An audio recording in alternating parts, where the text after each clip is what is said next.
Okay. So hello guys, welcome to the day 13 of D and F block elements, जहां पे हम already electronic configuration पढ़ चुके हैं D and F की। टॉपिक 1 कर रहे थे जहां पे हमने transition element, D block elements क्या होते हैं वो पढ़ चुके हैं। हमने डी ब्लॉक एलिमेंट की प्रॉपर्टीज शुरू कर दी थी जहां पे हमने दो प्रॉपर्टी ऑलरेडी कर चुके हैं निकिता, आई बिलीव। एक तो इलेक्ट्रॉनिक कॉन्फ़िगरेशन, ऑक्सीडेशन स्टेट हम कर चुके हैं और कॉम्प्लेक्स फॉर्मेशन कर चुके हैं, राइट?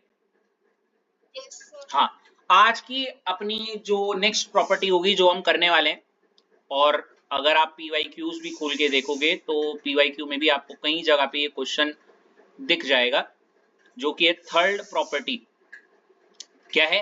कैटालिटिक प्रोसेस या कैटालिटिक, हाँ कैटालिटिक प्रोसेस। हेडिंग डालो,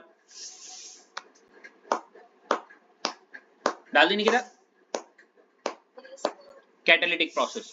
निकिता, कैटालिटिक प्रोसेस जब मैं ये शब्द बोलता हूं तो आपके दिमाग में क्या इमेज आती है?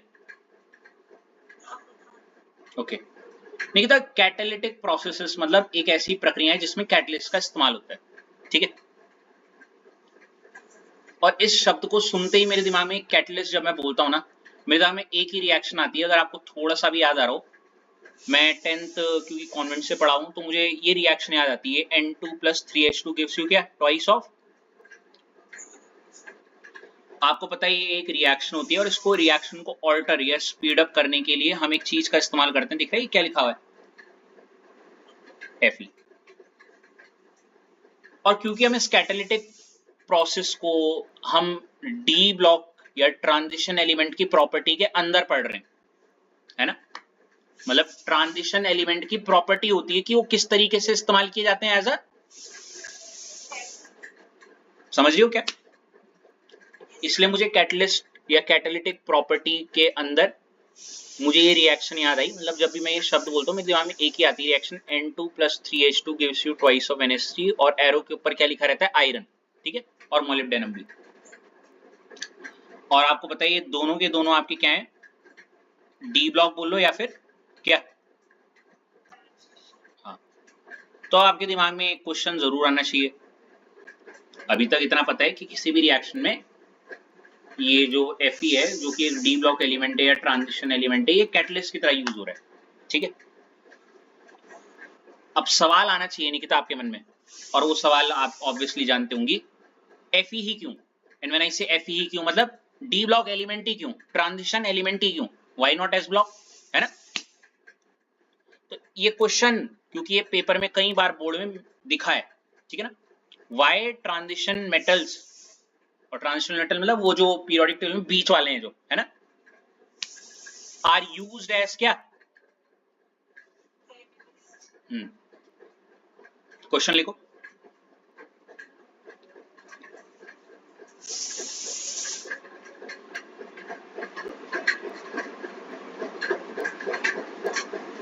लिख दिया? ऐश जैसी आपका हो जाए मुझे इन्फॉर्म कर दीजिएगा ताकि मैं आपको भी इंक्लूड कर लूं। मे बी आप कुछ काम वाम करो, दैट्स व्हाई। अच्छा, तो ऐश मैं आपकी तरफ आना चाहूंगा फिर इसके बाद ही। आपको ये क्वेश्चन समझ में आ गया ऐश?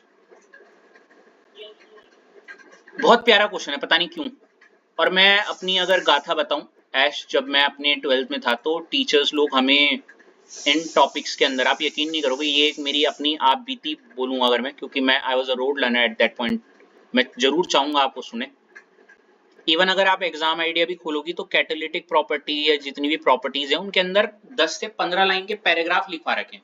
क्या लिखा रखे? पैराग्राफ है। अब वो पैराग्राफ मैं रट के जाता था, मतलब आप समझ रहे हो कि कैटालिटिक प्रॉपर्टी के इतना सा आंसर है, लेकिन वो पूरा पैराग्राफ याद करके जाओ क्योंकि वहीं कहीं आंसर छुपा हुआ है बीच में, समझ रहे हो? क्योंकि वो आंसर लिखवाने का वो तरीका भी उनका ऐसे था ना कि वो आंसर पैराग्राफ नहीं लिखोगे तो नंबर कट जाएंगे, समझ रहे हो क्या? तो मैं नहीं चाहता आपके साथ ऐसा हो, तो मैंने कट टू कट जो मेन बातें हैं उसको बताइए। देखो सबसे पहला पॉइंट क्या है? एबिलिटी टू हैव क्या?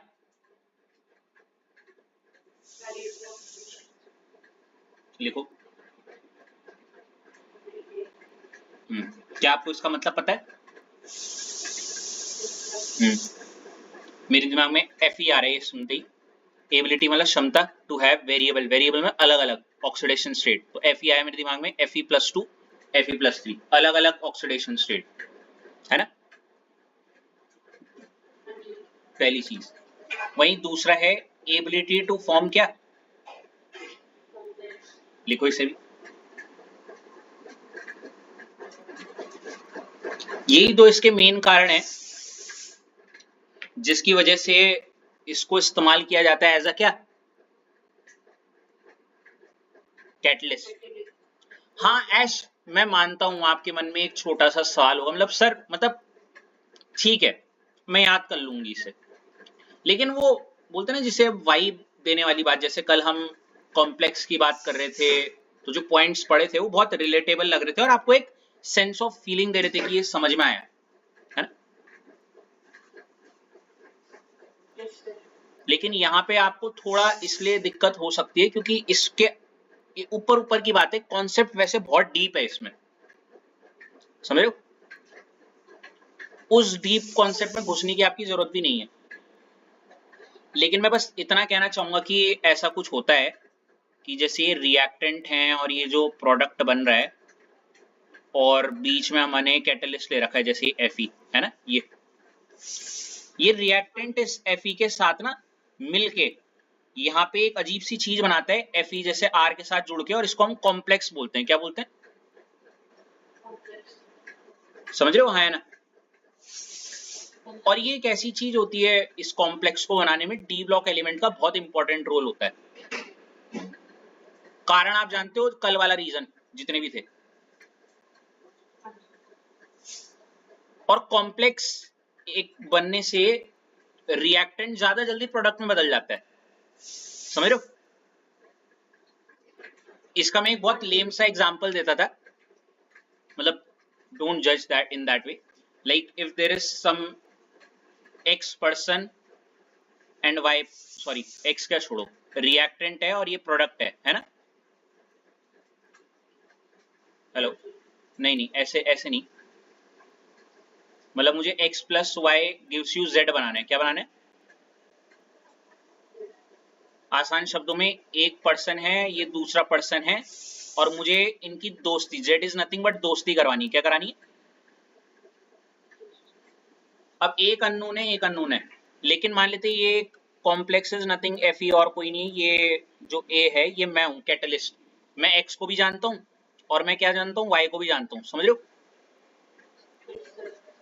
तो मान लेते मैंने x को इनवाइट किया, चले यार आज डिनर है मिक्स में आ जाओ, मैंने y को भी इनवाइट किया डिनर है आ जाओ। होता नहीं है कि लाइक जैसे किसी की फंक्शन में होता है दो लोगों को वो कराना, दोस्त साथ में, वही चीज काम कौन कर रहा है, ये कैटलिस्ट करेगा, समझ रहे हो।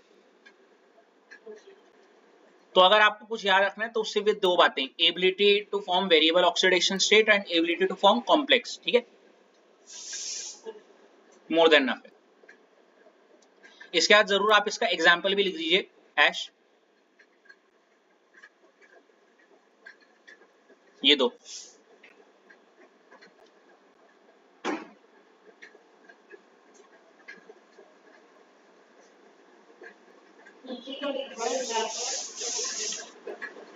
बेटा मैदर नहीं हो, हैबर है,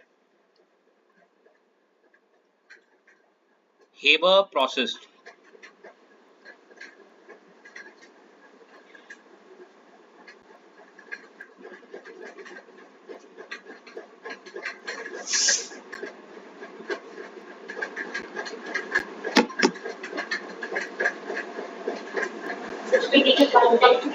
जी हाँ, निकिता याद हो गए दो पॉइंट,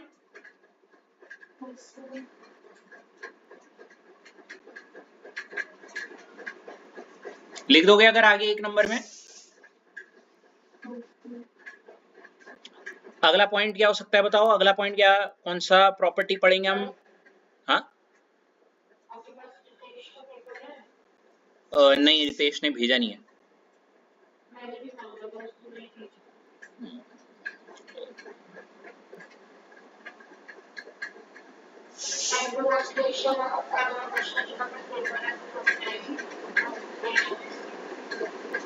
No worries.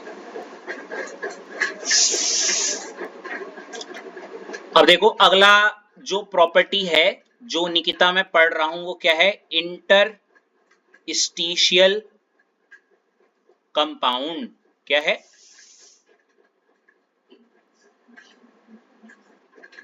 ठीक है निकिता, कुछ आ रहे हैं इंटरस्टिशियल कंपाउंड वर्ड सुन के दिमाग में? एनीथिंग?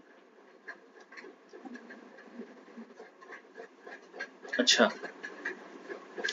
Interstitial compounds. ओके, मेरे दिमाग में क्या इमेज आ रही है, एक मैं बनाना चाह रहा हूँ एक्चुअली।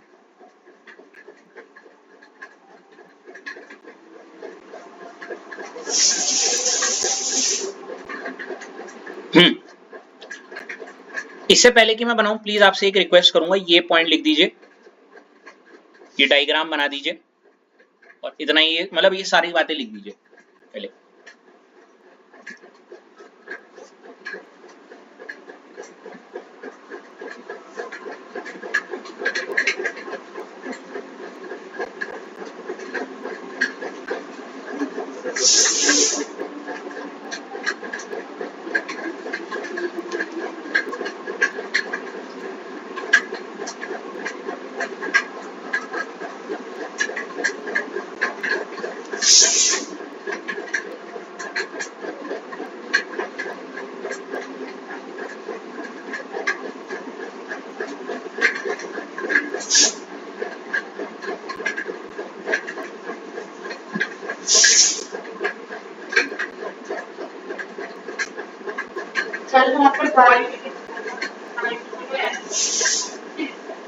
लिख तो सकते हो पर it would be a better call आप वाइड ही लिखो।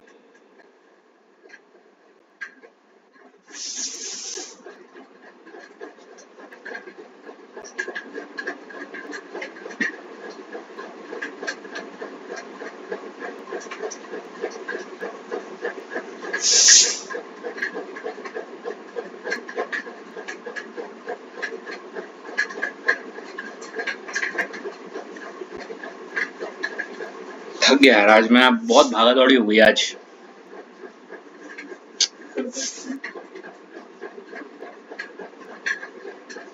मैं कल शाम को ही देहरादून का ट्रिप मार के आ रहा हूँ एक्चुअली। कल शाम को ऑफलाइन बैचेस लिए, 6 बजे के बाद सारे बैचेस ऑफ किए, आधे घंटे में बैग पैक करो भैया, फंक्शन अटेंड किया, सुबह लेट उठे, फिर शाम के टाइम से ही वापस।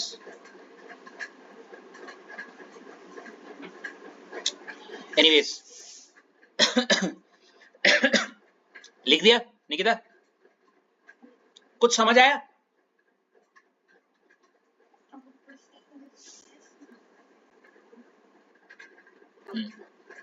मैं बताता हूँ, मेरे को जज मत करिएगा, बहुत लेम सा एग्जांपल आ रहा है। निकिता आपने कभी होली खेली है? बिल्कुल।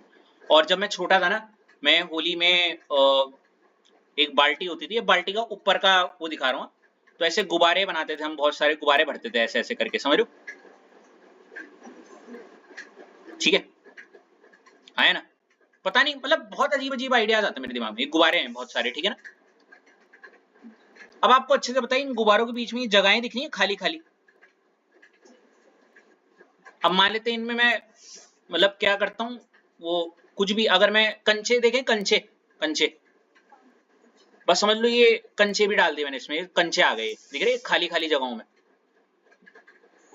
भाई यहीं पे कॉन्सेप्ट है इंटरस्टिशियल कंपाउंड का। अब देखो क्या है, मान लेते हैं ये दिख रहा है एक मेटल की रॉड लिखी हुई है, ये मेटल की रॉड है, क्या ये मेटल की,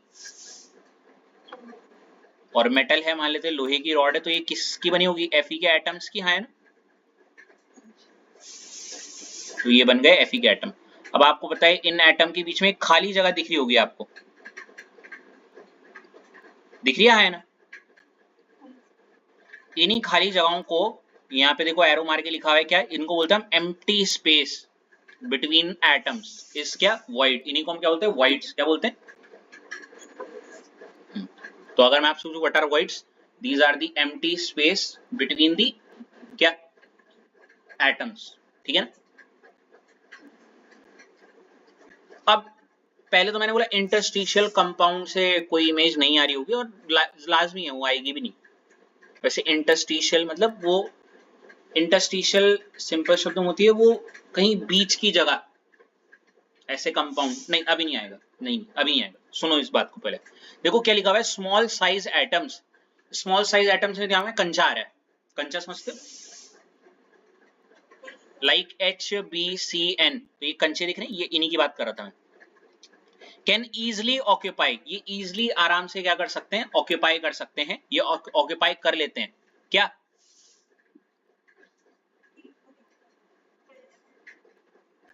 अरे वॉइड कहाँ ऑक्यूपाई कर लेते हैं, वॉइड्स को, वॉइड्स मतलब खाली जगहें, दिख रही है खाली जगहें, इन खाली जगहों में ऑक्यूपाई कर लेते हैं कुछ स्मॉल एटम्स, ठीक है। प्रेजेंट इन क्रिस्टल लैटिस, अभी क्रिस्टल लैटिस क्या है नहीं पता, बस इसको समझ लो, ये है क्रिस्टल लैटिस, दिख रहा है एटम्स को ऐसे लिखा हुआ है ना ऐसे करके, ये क्रिस्टल लैटिस है ऑफ ट्रांजिशन मेटल्स। मतलब जब मैं एक ट्रांजिशन मेटल लिया, मान लेते ये रहा एटम, दिख रहा है Fe, और इसकी मैंने क्रिस्टल लैटिस बनाई, क्या बनाई, क्रिस्टल। अब ये एक सॉलिड स्टेट का टर्म है तो शायद इतना क्लिक ना हो, वैसे मैंने नीचे क्रिस्टल लैटिस की स्टेटमेंट लिखा रखी है एटम के अरेंजमेंट का। तो इट्स लाइक लाइन में दिख रहा है Fe atom Fe atom Fe atom Fe atom, मान लेते एक लाइन बना दी, और एक Fe एटम उसके जस्ट नीचे ऐसे भी लगा दी लाइन में, तो ये ट्रांजिशन मेटल मैंने लगा दिया ऐसे लाइन में जैसे लगे हुए दिख रहे हैं, हाँ है ना। अब ये बोल रहे हैं ट्रांजिशन मेटल्स में इंटरस्टिशियल कंपाउंड बनते हैं, या ट्रांजिशन मेटल एक प्रकार के क्या होते हैं, इंटरस्टिशियल, क्योंकि इनके एटम्स जब अरेंज रहते हैं इनके बीच में खाली जगहें होती हैं, ठीक है, और उन खाली जगहों को हम क्या बोलते हैं, और इन वॉइड में छोटे छोटे एटम्स क्या कर लेते हैं, घुस जाते हैं। इस फिनोमेना को ही जो कि ट्रांजिशन मेटल के द्वारा दिखाई जाती है क्या बोलते हैं, इंटरस्टिशियल। इस फिनोमेना के कारण इनको हम क्या बोलते हैं, इंटरस्टिशियल मतलब वो खाली जगह है जहाँ पे कुछ भी घुस जाता है साइड्स में, है ना, छोटी छोटी। थोड़ा सा क्लिक हुआ, ये पूरा हो गया। थोड़ा बेकार टॉपिक है पर हाँ क्लिक हो गया, है ना। अगला देखो क्या है, हाँ नहीं ऐसे बोला जा रहा है इंटरस्टिशियल साइट्स, इंटरस्टिशियल वर्ड वैसे साइट्स के लिए होता है, इंटरस्टिशियल का मतलब किसी दो चार, जैसे चार लोग बैठे उनके बीच में ठुस जाओ तो वो एक इंटरस्टिशियल साइट्स होगी, उसके बीच में, उस प्रकार के हैं ये ऐसे transition elements, transition elements interstitial compound बनाते हैं। हेलो, इसको आप वैसे मत दो कि ये फॉर्म कर रहे बॉन्ड वगैरह, नहीं नहीं, ये बस एटम्स का जो अरेंजमेंट है उनके बीच बीच में कुछ छोटे छोटे एटम आ जाते हैं वॉइड्स में, और ये जो हो रहा है ये ट्रांजिशन एटम्स में हो रहा है, तो इसीलिए हमने बस बोल दिया कि ट्रांजिशन एलिमेंट आर क्या फॉर्म, क्या इंटरस्टिशियल कंपाउंड्स। इसके बाद ये भी बहुत रेयरेस्ट में आता है वैसे ये वाला टॉपिक। इसके बाद देखो क्या लिखा हुआ है,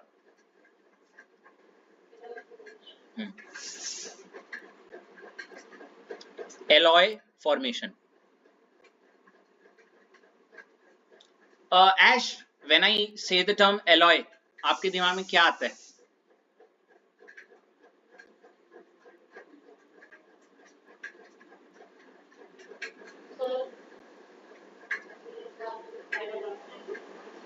बिल्कुल, वेरी गुड। मेरे दिमाग में एलॉय की, क्योंकि मैं जब 9-10 में था तो हमारी टीचर मार मार के डेफिनेशन रटाती थी। एलॉय एक ऐसा पदार्थ होता है जो एक से ज्यादा मेटल से मिलके बना होता है, समझ रहे हो। हेलो, देखो क्या लिखा हुआ है, होमोजेनस मिक्सचर ऑफ क्या, टू और मोर मेटल्स। बस समझो अच्छे से, एक प्रॉपर कॉम्पोजिशन में मिक्स्ड जब मेटल्स होते हैं तो उसके मिक्सचर को हम क्या बोलते हैं, एलॉय। एक तो ये वर्ड आ रहा है, दूसरा एलॉय वर्ड मुझे सॉल्यूशन चैप्टर से भी आ रहा है, याद है वो सॉलिड सॉलिड मिक्सचर, तो वहां पे भी एलॉय वर्ड आया था। अब देखो एलॉय फॉर्मेशन अगेन हम निकिता कहां पढ़ रहे, ट्रांजिशन एलिमेंट में। इसका मतलब क्या हुआ,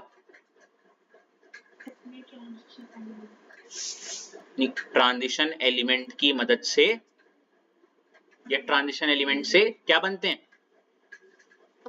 हाँ मतलब एक ट्रांजिशन एलिमेंट डाला, दूसरा ट्रांजिशन एलिमेंट डाला, इन दोनों के मिक्सचर को हमने क्या बोल दिया, एलॉय, समझ रहे हो।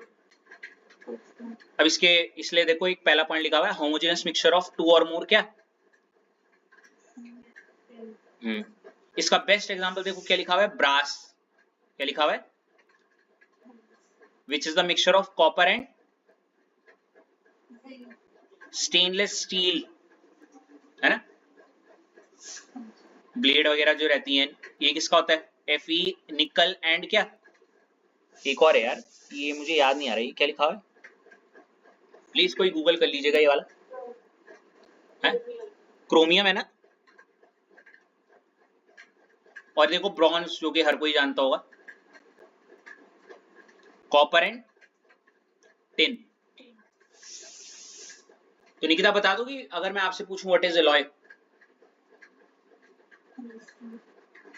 बेस्ट है वो मेटल, जैसे अभी ऐश ने बोला ब्रॉन्ज आ रहा है दिमाग में, और वो किसका बना है, कॉपर और टिन का, ठीक है, और कॉपर टिन दोनों के दोनों क्या है, ट्रांजिशन एलिमेंट, इन दोनों की मदद से हम ब्रॉन्ज बना रहे हैं जो कि क्या है, एलॉय, राइट, इसलिए क्या लिखा हुआ है, transition metals are used in alloy formation, ठीक है।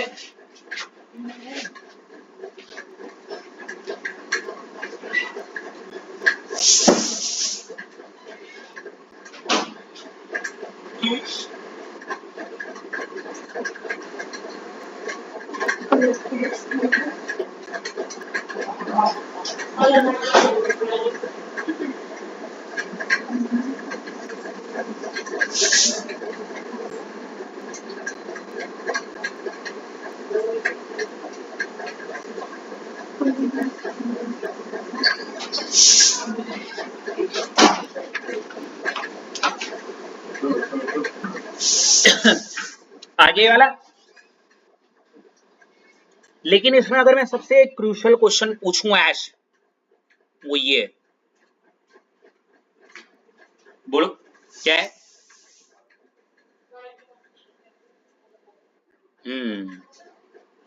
वाई ट्रांजिशन मेटल्स ही क्या बनाते हैं, क्या क्या टिप्पणी करना चाहोगी इसके आंसर में आप,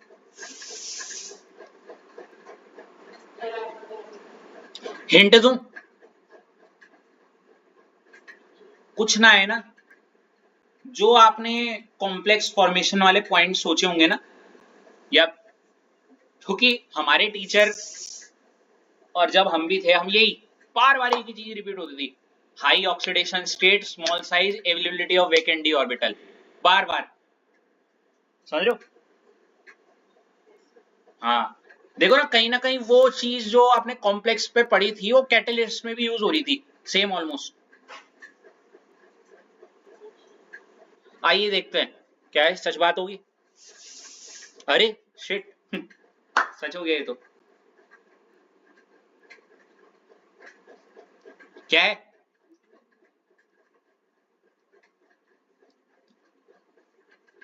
दिख रहा है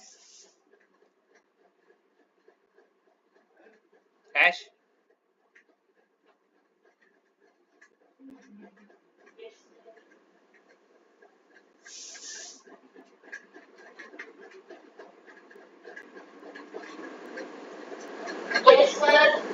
हो गया, कॉपी कर लिया, करो।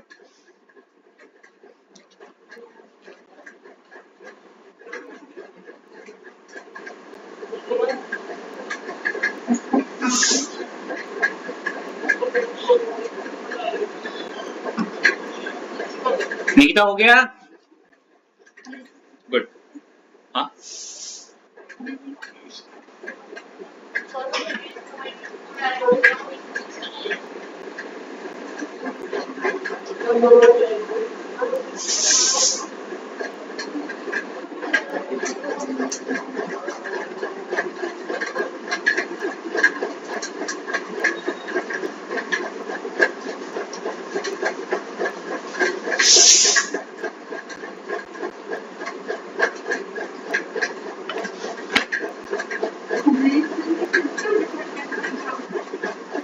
अच्छा पेपर आया तो अभी मत जाओ, बाद में चले जाना है।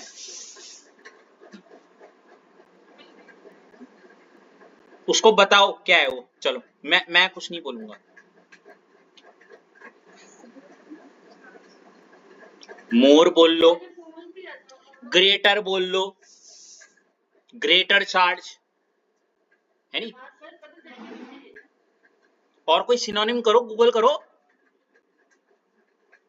Sometimes you gotta put your Q-tip in your pocket, right? And use that for yourself.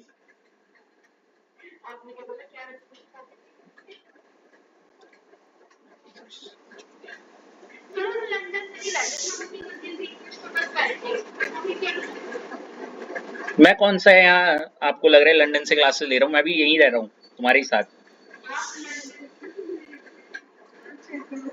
है जी? अच्छा, just all these things aside and just focus on this topic for the time being. Damn. भाई इसके लिए तो आपको मैं आप पता लिटरली वॉश बेसिन में जाओ, मुंह धो के आओ इस टॉपिक के लिए। मैं मजाक से हटके बोल रहा हूँ। ये मैं इस टॉपिक के लिए एनर्जी चाहिए। नहीं एक्चुअली मुझे लिटरली बहुत नींद आ रही है। मुझे लिटरली बहुत नींद आ रही है, दैट्स व्हाई।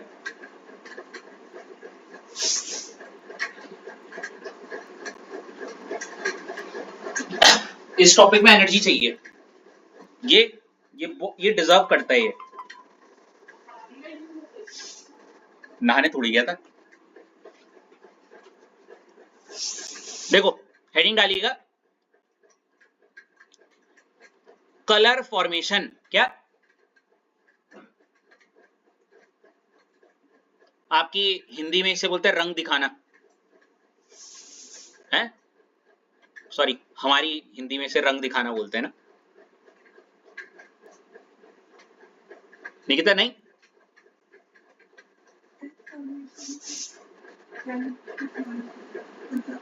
फॉर्म मतलब बनाना, मतलब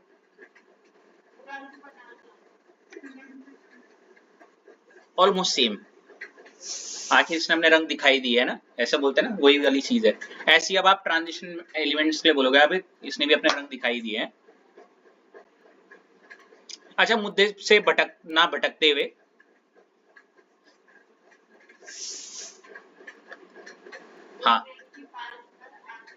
हाँ कलर फॉर्मेशन। अब देखो कलर फॉर्मेशन निकिता हम कहाँ पढ़ रहे हैं? ट्रांजिशन एलिमेंट की प्रॉपर्टी में।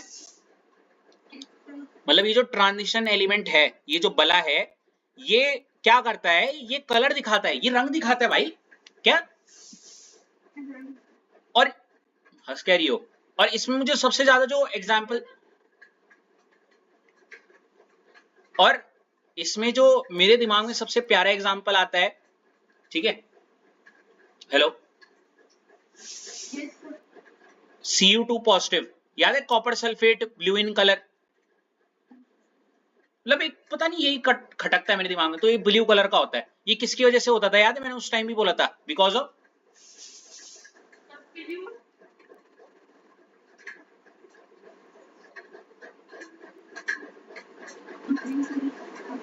या तो ऐसा क्यों? ऐसा इसलिए very very very very very not important question है। व्हाई ट्रांजिशन मेटल्स शो क्या? क्यों ट्रांजिशन एलिमेंट रंग दिखाते हैं अपने सही समय आने पर? समझ रहे हो? आखिर रंग दिखाई देते हैं अपने। और मैंने जब भी बोला एक कलर वाली बात आती है, हमेशा due to presence of and क्या? ये दो बातें अगर नहीं लिखी तो भाई साहब, समझ रहे हो?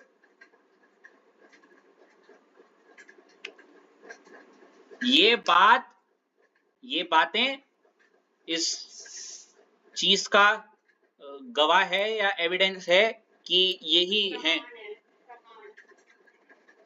या प्रमाण है कि ये रंगीन है, ये रंग दिखाते हैं, ये है ही ऐसी, इनकी फितरत में है रंग दिखाना। समझ रहे हो? कैसे? या तो इन पे अनपेयर्ड इलेक्ट्रॉन हो या क्या अनपेयर्ड इलेक्ट्रॉन होना ही होना चाहिए, आया ना। और ये डी डी ट्रांजिशन शो करते हैं, गॉट इट। और अनपेयर्ड इलेक्ट्रॉन तो मुझे समझ में आ रहा है, मेरे को यही दिमाग में आ रहा है जैसे कोई डब्बा है और इसमें ए ऐसे अनपेयर्ड इलेक्ट्रॉन हो, राइट। और डी डी ट्रांजिशन मैंने बताया था, जैसे वो डी के जो याद है वो 5 जो होते हैं ऐसे, आपने कभी बनाए होंगे, मैंने अच्छे से उसमें बताया था ऐसे ऐसे करके, है ना। ये 2 सेट में टूट जाते हैं, राइट। तो मान लेते हैं कि ये लोअर वाला डी है, ये अपर वाला डी है, तो ये ऊपर चला जाता है, तो इसी को हम बोलते हैं डी डी क्या, ठीक है। क्यों क्या कैसे रंग दिखाना अभी भूल जाओ, बस इतना कि ये डी डी ट्रांजिशन हो रहा है तो रंग दिखाएंगे, ठीक है। इतना लिख दिया। अब देखो क्या बोल रहे हैं, D1 से D9 तक कोई भी कॉन्फ़िगरेशन हो, या आसान शब्दों में अगर D इनकम्प्लीटली फिल्ड हो, क्या हो, D दिख रहा है ना, तो ये कलर्ड होते हैं, क्या होते हैं। लेकिन अगर D0 और D10 हो, या तो खाली बोले तो no electron in D orbital, या फिर D10 बोले तो नो अनपेयर्ड इलेक्ट्रॉन इन, तो ऐसे केस में इनको क्या बोलते हैं, नॉट, ठीक है ना। लिख दीजिए इसे। क्या आपको ये याद हो गया, याद हो जाता है निकिता जब मैं थोड़ा सा बताता हूं ऐसे डायरेक्ट। क्या कारण हो सकता है इसका,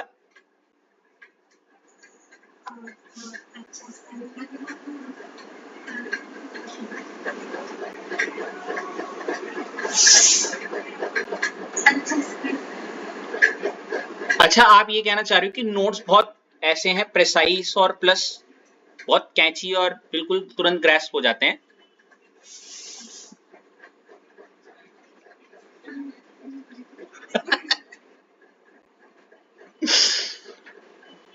मतलब वही, यही मतलब इनडायरेक्टली।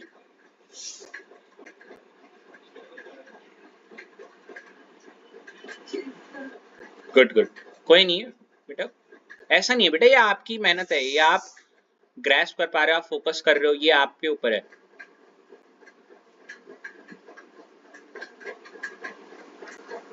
ठीक है ना बेटा,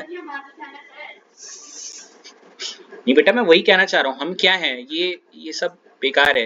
एक्चुअल में आपका है कि आप इतनी मेहनत करके बैठते हो, इतना फोकस करते हो, सब it's completely up to your efforts, है नहीं।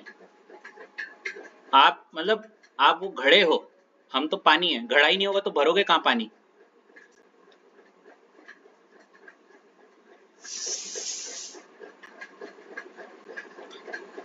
कोई बात नहीं, मतलब you are that pot which is empty.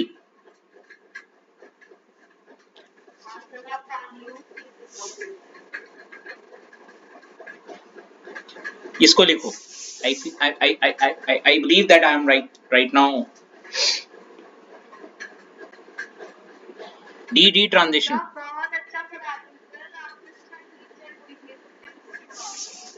नहीं नहीं बेटा ऐसा कुछ नहीं है।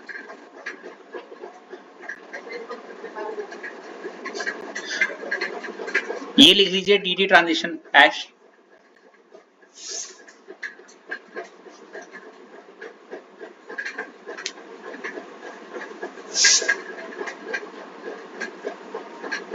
लिख दिया। Don't you feel sometimes Ash it should be a recorded lecture in which all the activities, body language, facial expression should have been captured in some sense, right?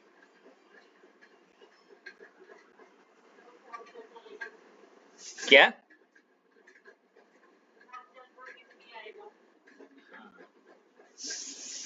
Anyways ये लिख दिया बेटा आपने।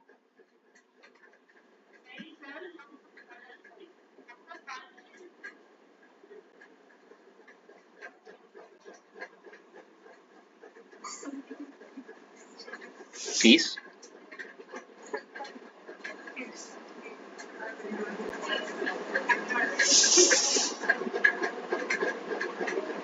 अगर सब इसके लिए रेडी हो तो इट्स कंप्लीटली ओके।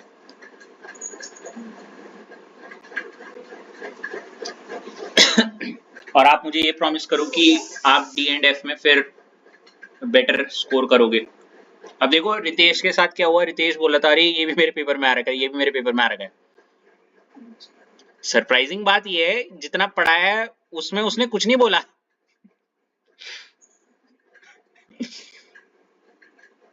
दिक्कत पता है क्या है, ये आपसे ज्यादा मैं खुद जानता हूं।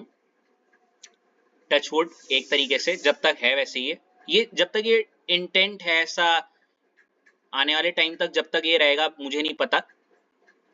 बट इतना मैं खुद अपने आप को कहता हूं या सामने वाले से जो इतनी वाइब आ जाती है, जैसे मुझे हर एक से पिछले 9 इयर्स में इतना तो मैंने सुना। एक तो टाइम का कभी नहीं पता चलता सर आपके साथ ऐसे, अनलेस अगर इतना लेट सेशन हो, I am sorry for that. फिर भी मतलब एक होता है ना, एक होता है कब छूटे वाला,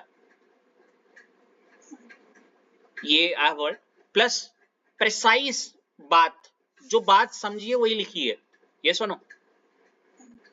तो इसका कॉम्बो प्लस ये बीच बीच में it should not be a it's a interactive session, not it's a two way thing, not one way. यही my point, being a part of conversation and just listening the conversation there is a difference in that, right? That's what I felt. Everybody wants to be a part of the conversation where they feel like they are also there, present mentally as well as physically. It was a very big challenge in starting 3 years back when I started this online sector na, online sessions and all.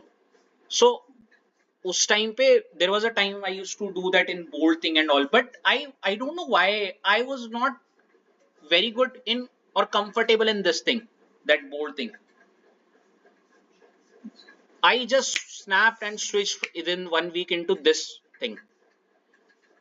Then the main challenge was this connection, communication, एक और एक में।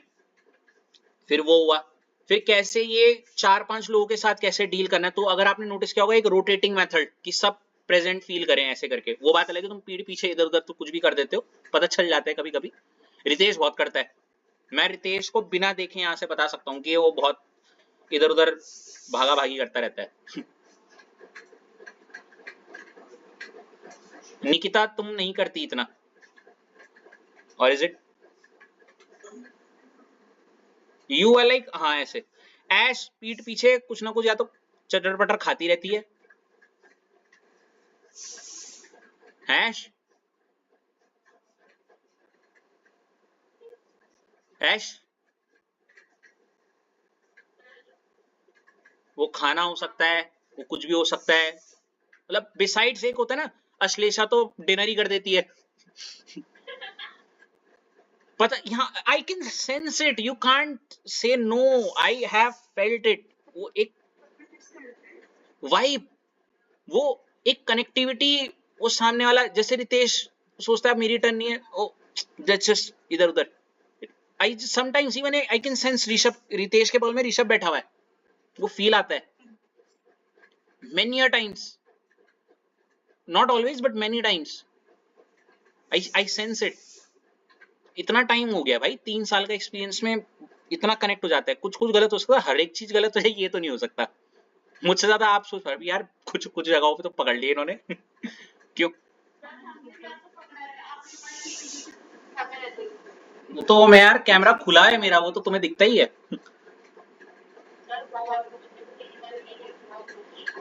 चलो चलो, अच्छा ये छोड़ो और मुद्दे की बात करो। ये just in order to bring you in your senses on Sunday वाला एक चीट कोड था मेरा। मुद्दे की बात करो जो कि हम पढ़ रहे थे, कलर, राइट?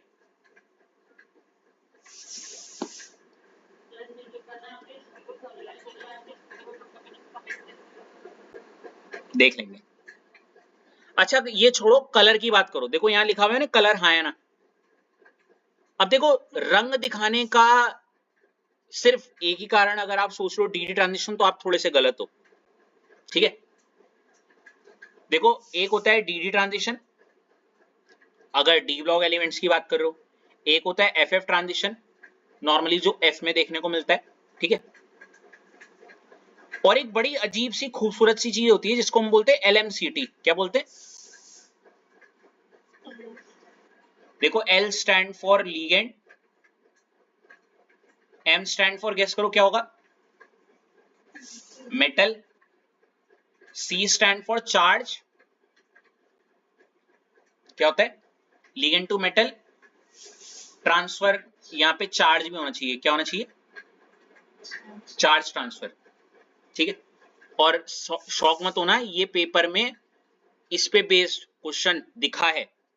काफी लोग जो रट्टे मारते थे, जैसे इन माय ओपिनियन, मैं खुद एक पॉइंट ऑफ टाइम में, आज से कुछ साल पहले जब मैं 12th में था तो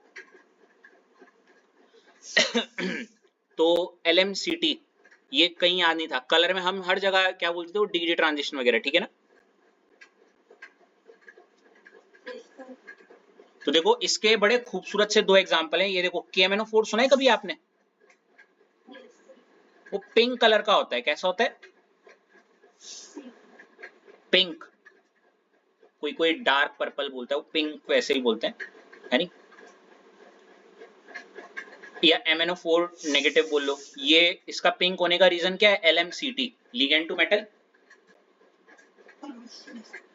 एक और इसके अंदर एक बड़ा खूबसूरत सा एग्जांपल है निकिता में, आपको भी पता होगा। इसके बाद एक टॉपिक 2 है हमारा, सम इंपॉर्टेंट कंपाउंड्स, जिसमें KMNO4 है और एक और है, याद करो क्या है? K2Cr2O7। क्या है? डाइक्रोमेट। और ये कैसा होता है? ऑरेंज कलर का। ये भी किसका रीजन क्या है? LMCT। क्या है?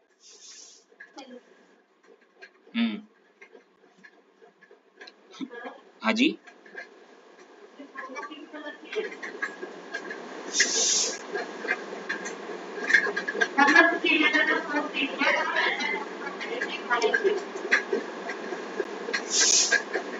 निकिता प्लीज जरा।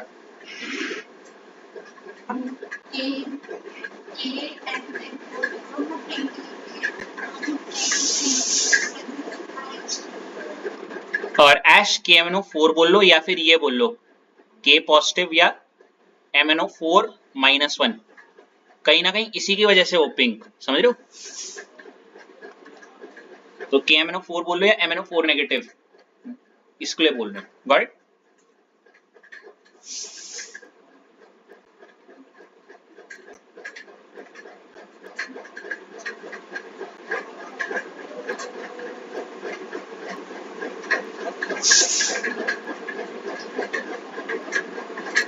हो गया?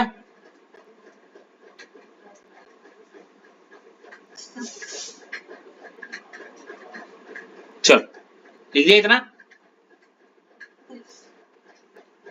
काहे असली हो, क्या हो गया?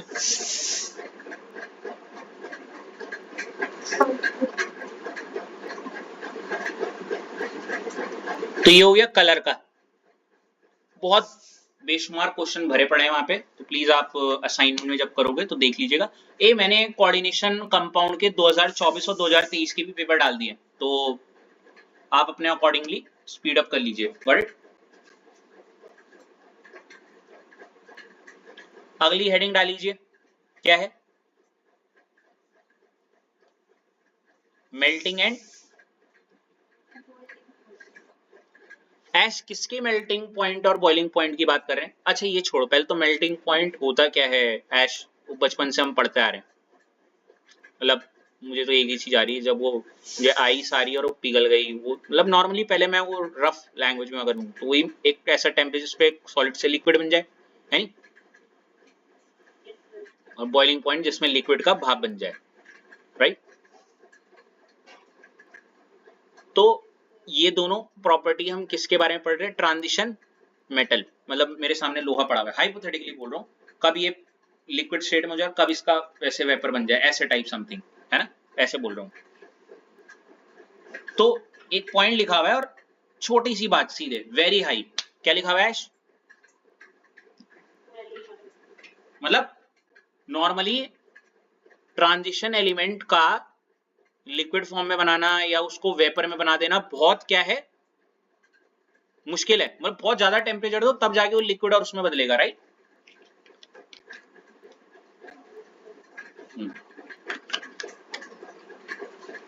अब मन में एक ही क्वेश्चन आएगा, ऐश क्या?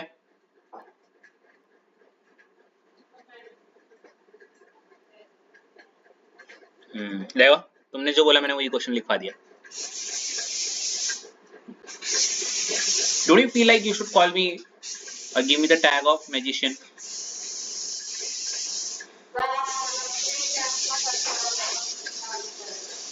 मतलब नहीं, मैं सिर्फ एक बात बोल रहा हूँ।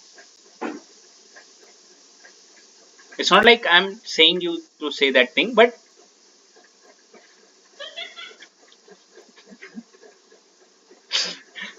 as like hypocrisy की भी सीमा होती है।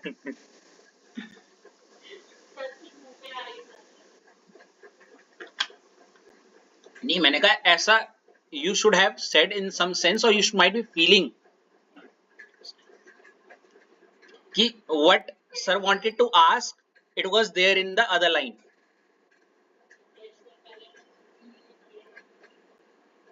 Okay. तो why melting point and boiling point of transition metal is या element is high, कोई बता सकता है?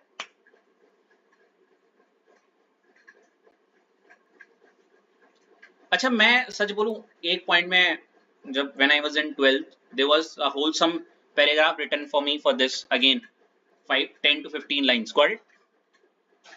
Worthless, seriously worthless. I'll just come up with the one short line of half, not even one line, half. Okay, and you'll get your answer. ये और फिर मैं relatable करके बताऊंगा। पहले तो ये पॉइंट्स लिखो, देखो ये लिखो, ये लिखो और ये लिखो।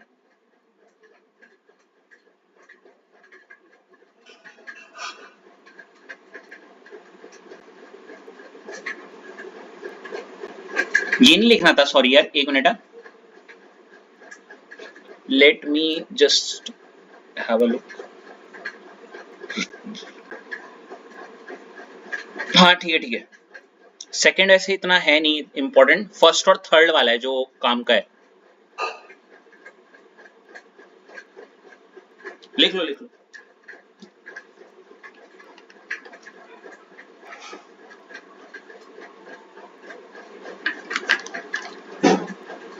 हम्म हम्म हम्म हम्म हम्म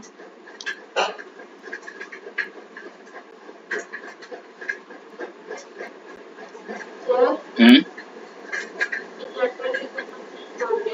अगला पॉइंट लिखो।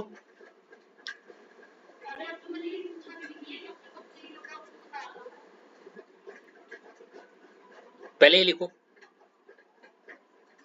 2 पॉइंट लिख दिया।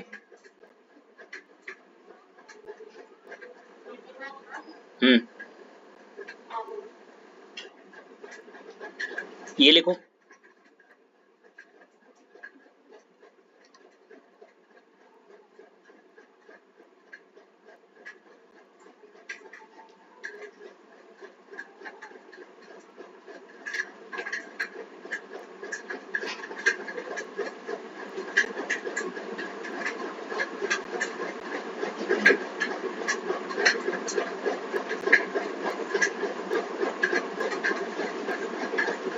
लिख दिया।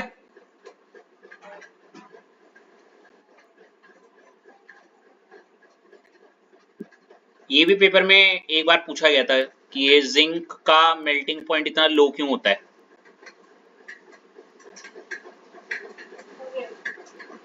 हो गया ना?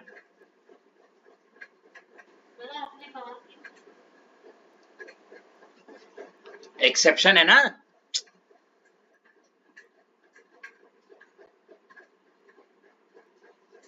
अरे अभी समझाया थोड़ी, लिखवा रहा हूं, रुको। देखो ये पहले लिखो रीजन तक सारी बातें लिखो। ये नंबर नहीं है, नो है, क्या है?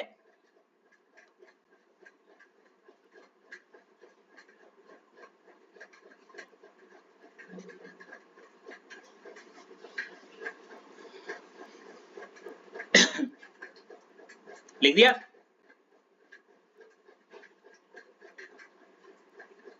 निकिता हो गया?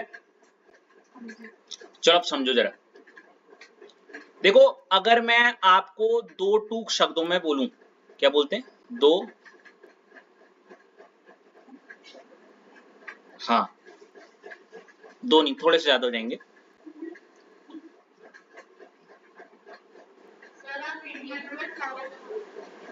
I mean in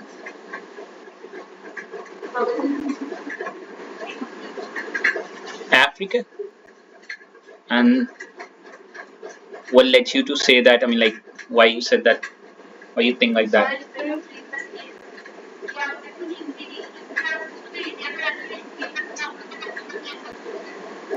It's not about that. This. It's all about that habitual thing which we used to, we spend time for the language that we speak, the environment that we live in, the type of people we, spend most of our time. That's the main some problem is for me. I'm like wholesome one. So it's not just for me, but it's for most of the students who find this a bit problematic to, a, a bit like that puzzle thing and all, in order to find that right word in Hindi, which is that word you need to just use at that points. मुद्दे पे आओ, चलो छोड़ो।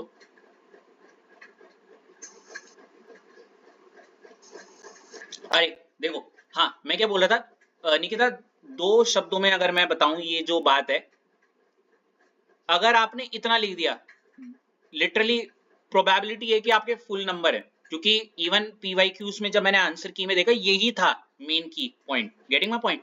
Hello, greater melting point and boiling point, actually उल्टा लिख दिया मैंने, इसको ऐसे लिखना चाहिए था, नंबर ऑफ अनपेयर्ड इलेक्ट्रॉन, क्या बोला, is directly proportional to melting point, या आप समझ गए इसका मतलब, हाँ है ना, जितने ज्यादा अनपेयर्ड इलेक्ट्रॉन होंगे उतना ही ज्यादा क्या होगा, बिल्कुल। और अगर ट्रांजिशन एलिमेंट्स या मेटल्स का मेल्टिंग पॉइंट और बॉइलिंग पॉइंट बहुत हाई है, मतलब उनके पास क्या रहा होगा, अगर आपको कुछ याद नहीं आता तो यही इकलौता पॉइंट है जो आपको हेल्प करेगा, ठीक है, है ना। इस पॉइंट को प्लीज अपनी वो जो नोट्स लिखे हुए हैं उसमें, इस वाले टॉपिक में वहां पे नीचे लिख दो और इस पर टिक मार दो, क्योंकि अब मैं समझाऊंगा ये क्या है।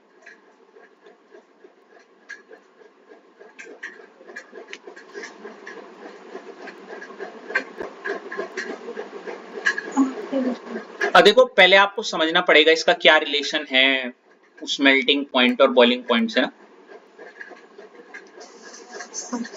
तो आइए समझते हैं जरा। देखो, सबसे पहले तो उन्होंने लिखा है, देखो, why melting point and boiling point of transition element is क्या, उसमें सबसे पहले हमने ये लिखा है ड्यू टू क्या, स्ट्रॉन्ग, ओके ठीक है सर, समझ में आ रही है बात, शायद इस वजह से कि मान लेते हैं लोहे की रॉड है, ठीक है ना, और लोहे की रॉड है तो ऑब्वियसली लोहे की बनी होगी, बोले तो एफई की, हाँ है ना, और इसको पिघलाना, इसका हमने बोला कि इसका जो मेल्टिंग पॉइंट है वो बहुत ही ज्यादा इसलिए है क्योंकि बहुत मेल्टिंग पॉइंट ज्यादा, मतलब बहुत ज्यादा एनर्जी देनी पड़ रही है ताकि इसके एटम्स के बीच का वो टूट जाए बॉन्ड, है ना। तो इसलिए मैंने ये सबसे पहले ये बात लिखी कि क्योंकि यहाँ पे क्या है, बहुत हाई क्या, मेटेलिक बॉन्ड, मतलब ये दो एटम्स के बीच का ये जो बॉन्ड है ये बहुत ज्यादा स्ट्रॉन्ग है, मेटेलिक बॉन्ड, राइट। पर अगर आप इतना लिखोगे, मेरी अगर मैं आपका टीचर हूं, मैं आपको लिटरली या तो हाफ भी नहीं, 0 दूंगा, समझ रही हो। ये क्या बात हो गई कि मतलब, ये तो ऑब्वियस सी बात है ना, किसी का बॉन्ड तोड़ना मुश्किल इसलिए हो क्योंकि उसका बॉन्ड बहुत स्ट्रांग है, ये क्या बात है, ये कैसा आंसर है, अरे आप समझ रही हो। हेलो मैंने आपसे पूछा इनका बॉन्ड इतना स्ट्रांग क्यों है, तोड़ना मुश्किल है वाह, वो सीरियसली, अरे ये क्या बात हुई, ये कितना लेम आंसर है ना?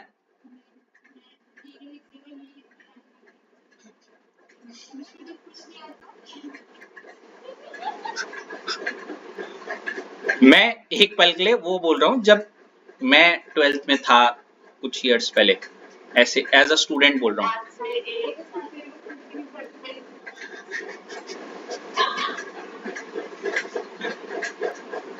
देखो पर निकिता, गलती से इंसान सीखता है। वो गलतियां उस ड्यूरेशन में कभी आज से कई साल पहले जो हुई हैं, which led me to be this type of person who find reasons and find the apt and simplified statements for you, which could be relatable for the topics too, right?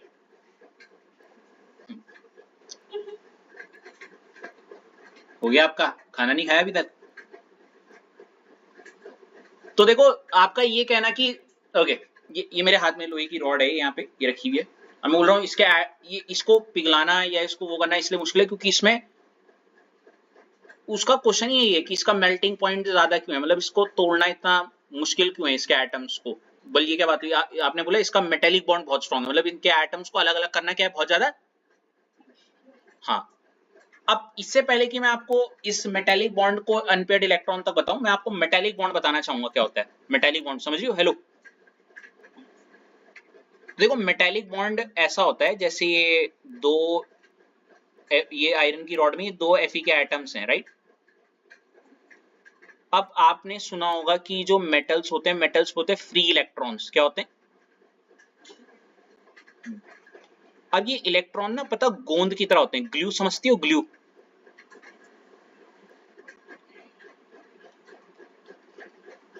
कम तो है बेटा जिंदगी में, बहुत ऐसी बात नहीं है। अब देखो होता क्या है, आप ऐसे इमेजिन कर लो कि Fe को आप बिट्स ऑफ पेपर समझ लीजिए, क्या समझ लीजिए? और ये इन सब पे जो इलेक्ट्रॉन है इसको ऐसे समझ लीजिए कि ये एक ग्लू की तरह है, क्या है? तो देखो इस इलेक्ट्रॉन को इसका न्यूक्लियस अट्रैक्ट करता है, इसका न्यूक्लियस दूसरे इलेक्ट्रॉन को अट्रैक्ट करता है, तो ऐसे करके ग्लू की तरह पूरे उसमें घूमते रहते हैं, समझ रहे हो क्या? और इस प्रकार ये सबको जोड़ के रखते हैं। तो कहीं ना कहीं इन बिट्स ऑफ पेपर, या मैं दूसरे शब्द में बोलूं इन एटम्स को, फटे फटे जो पन्ने हैं इनको जोड़ने का काम कौन कर रहा है? आपका गम। अरे अबे,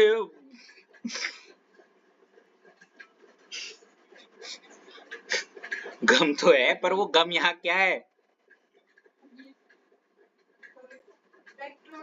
इलेक्ट्रॉन, यस, समझ में आया? और इसलिए मैं ये लिख सकता हूं ग्रेटर मेटेलिक बॉन्ड कब होगी? अब देखो ना, ये एक इलेक्ट्रॉन को ऐसे समझ लो, जब वो गोंद खत्म हो जाता है ना थोड़ा सा, तब वो पीछे से पिचका पिचका के पूरा निकालने की कोशिश करते हो, हल्का हल्का यूं ऐसे कट कट मार मार के। और जितने ज्यादा अनपेयर्ड इलेक्ट्रॉन होंगे मतलब उतना ज्यादा ग्लू है चिपकाने के लिए, क्यों? वो आता है ना 10 रुपए वाला, वो जब पन्ना लगाते पूरा गीला कर देते हो, पन्ना चिपकाते वो पीछे पूरा वैसा छापा पड़ जाता है।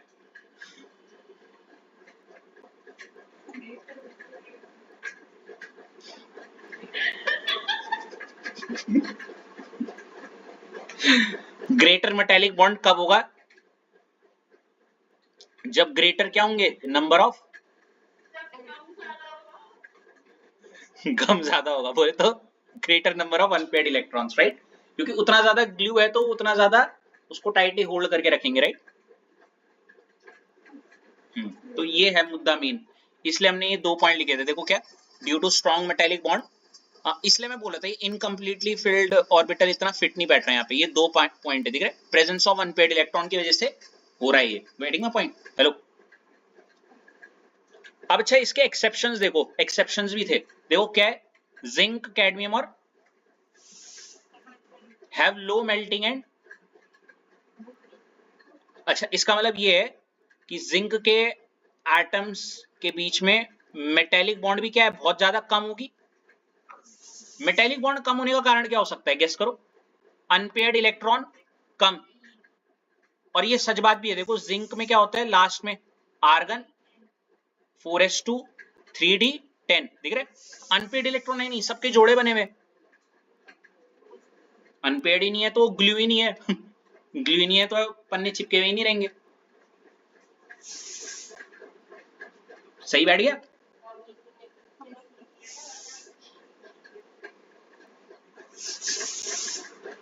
रिलेट कर गए, हाँ ना। Some you really feel sometimes that you are studying chemistry क्या नहीं, I meant to say throughout from April till now, with every topic we try to relate every topic somewhere in a sense which could just enter your mind like this. Like एक होता है, there was one student of mine who used to say, sir जब आप ऐसे पढ़ाते हो ना, और होता ऐसे ऐसे, हाँ, is it true?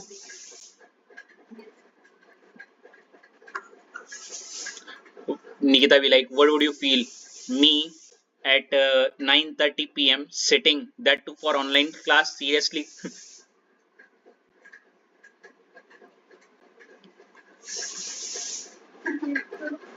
ठीक है, कोई नहीं निकिता। बेटा अभी बना लिखे थे नहीं थे क्या, दिन लिखवाए थे आपसे? है जी, अच्छा ये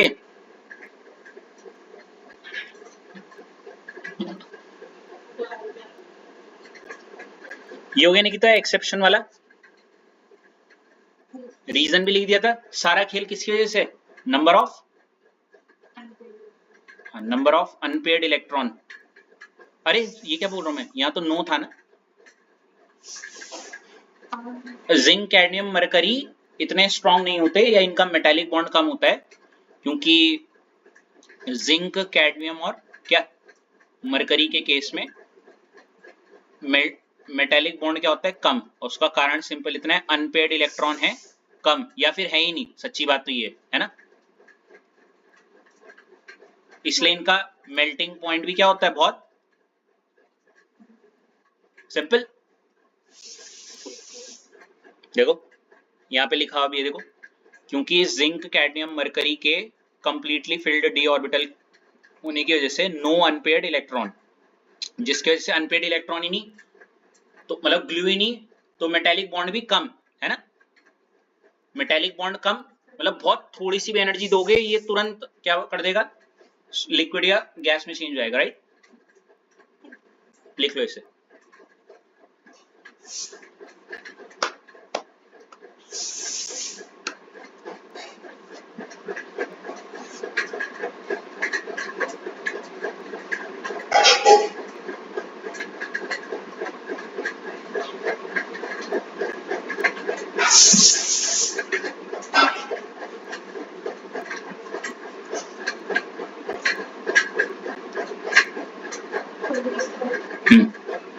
समझ आया मेल्टिंग पॉइंट और बॉइलिंग पॉइंट का।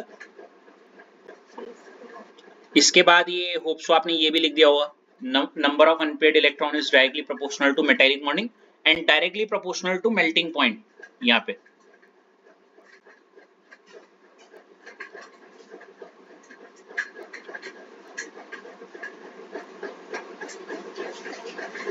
हो गया।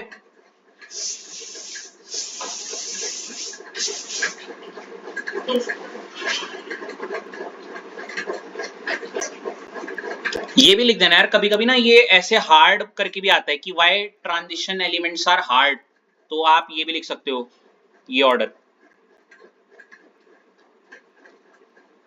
सब इंटर रिलेटेड है, ठीक है ना।